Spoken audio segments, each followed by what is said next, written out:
కొమ్మకి కడితే ఖచ్చితంగా సంవత్సరంలో మళ్ళీ పిల్లల్ని ఎత్తుకుంటూ ఉంటారు. దాన్ని సంతాన వృక్షము అని పిలుస్తారు. అశ్వత్థామ గుహలు అని అక్కడే గుహలు ఉంటాయి. అంత ప్రఖ్యాతమైనటువంటి క్షేత్రములతో కూడుకున్నటువంటి నరసింహస్వామి వారి ఆలయం ఇప్పటికీ కూడా నెల్లూరు పక్కనే వేదగిరి అంటారు. ఆ వేదగిరి యందు వెలిసి ఉంది. అలాగే మనకి తూర్పుగోదావరి జిల్లాలో కూతవేటు దూరంలో కోరుకొండ అంటారు. కోరుకొండ అనడానికి కారణం ఏమిటంటే ధాన్యాన్ని రాశిగా పోస్తే ఎలా ఉంటుందో ఆ కొండ చూస్తే అలా ఉంటుంది. ఇప్పటికీ మధురపూడి విమానాశ్రయంలో విమానం ఎక్కడానికి ఎడుతూ తల పక్కకి తిప్పితే కనపడుతుంది కోరుకొండ. ధాన్యపు రాశి పోస్తే ఎలా ఉంటుందో అలా ఉంటుంది. పారిజాత వృక్షములు ఎక్కువగా ఉండేవి కాబట్టి పారిజాతగిరి.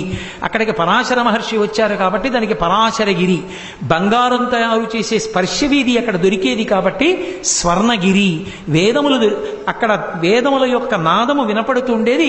ఎందరో దేవతలు వచ్చి భజన చేసేవారు కాబట్టి వేదగిరి. కోరుకొండ ఇన్ని పేర్లతో ఉండి లక్ష్మీనృసింహస్వామి అక్కడ స్వయంభూగా వెలిశారు. చిత్రం ఏమిటంటే అక్కడ వెలిసినటువంటి నరసింహస్వామిని మొట్టమొదట గుర్తుపట్టి పూజ చేసినటువంటి ఘనత ఎవరికి దక్కిందో తెలుసా? భద్రాచలంలో పోతలతమ్మక్కలాగా ఒక పశువుల కాపరి భార్య అయినటువంటి స్త్రీ, ఆమె పేరు లక్ష్మి. లక్ష్మి అన్న ఆవిడ మొట్టమొదట చూసి నరసింహస్వామిని సేవించింది. అంత గొప్ప క్షేత్రం పక్కనే ఉన్నటువంటి ఆ కోరుకొండ.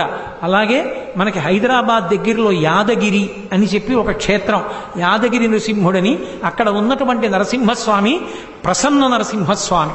ఆ నరసింహస్వామిని యాదర్శి అనబడేటటువంటి ఒక ఋషి తపస్సు చేస్తే వెలిసినటువంటి స్వామి కాబట్టి ఆ ఋషి పేరు మీదుగా కొండకి యాదగిరి అని పేరు వచ్చింది. ఆంధ్రదేశంలో నరసింహోపాసనం చాలా విశేషం. నరసింహస్వామి వారి కథ వింటే ఏం చెప్తారంటే, ప్రహ్లాదోపాఖ్యానాన్ని నరసింహస్వామి వారి ఆవిర్భావాన్ని విని పానకం తాగితే, నైవేద్యం పెట్టిన పానకం పుచ్చుకుంటే తరువుకొస్తున్న గుండె జబ్బు కూడా ఆగిపోతుంది. అంత గొప్ప స్వరూపం. షట్కాల శివ పూజ ఎలా ఉంటుందో అలా షట్కాలముల యందు పూజ అందుకునేటటువంటి మహానుభావుడు. విష్ణు స్వరూపంలో ప్రదోష వేళ కూడా దర్శనం చేయడానికి యోగ్యమైన స్వరూపం నరసింహస్వరూపం. ఆ నరసింహస్వరూపాన్ని దర్శనం చెయ్యాలని పద్మపాదాచార్యుల వారు నరసింహస్వామి వారి మంత్రాన్ని పొంది అరణ్యానికి వెళ్ళి తపస్సుకి కూర్చుంటే అరణ్యంలో తిరుగుతున్నటువంటి ఒక ఏమీ తెలియని కిరాతుడు ఒకడు వచ్చి, పంతులు గారు మీరు ఎందుకు కూర్చున్నారు ఇక్కడ అన్నాడు.